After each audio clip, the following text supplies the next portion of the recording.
A TV show I always try and watch is BBC's Question Time. And if you're not familiar with it, it's a political panel show where the audience will ask members of the panel various questions, and every week the guests on the show are different, but they're mainly politicians with a few journalists, and every week there'll be one random guest, say an artist or a comedian. And last night the random was the former England and Liverpool footballer John Barnes. And if I'm honest, I wasn't expecting much, because this is a guy who made a living chasing a bag of wind around a field. But as the programme went on, they started to talk about racism. And John Barnes is black. He was also playing football when it was absolutely rife in the sport. Racism was everywhere.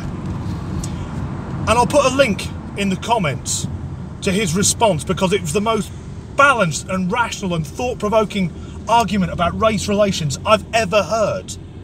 So I sat there thinking, why isn't he running the bloody country?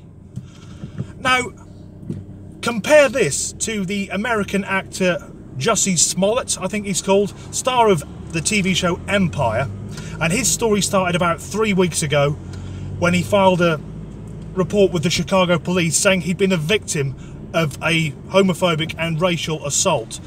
And when I first heard about this, it sounded utterly horrendous.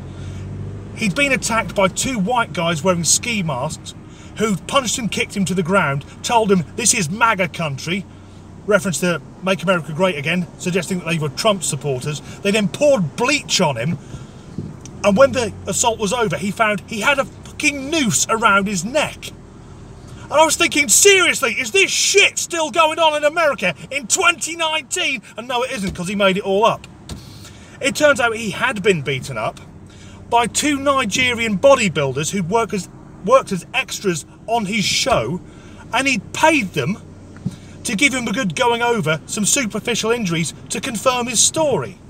So this is a guy who said he'd been assaulted by American white supremacists, and it turned out he'd consented to be lightly battered by guys who were neither American nor white, and now he's been charged with filing a false report, basically wasting police time. But surely it's got to be more than that.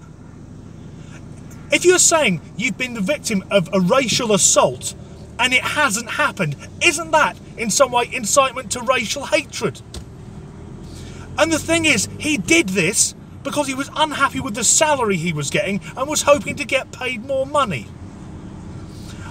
Now, I think he was earning enough if he managed to pay $3,500 to get lightly battered by a couple of Nigerians, because sadly, in Donald Trump's America, I'm sure there are plenty of places where a gay black man could get beaten up for free.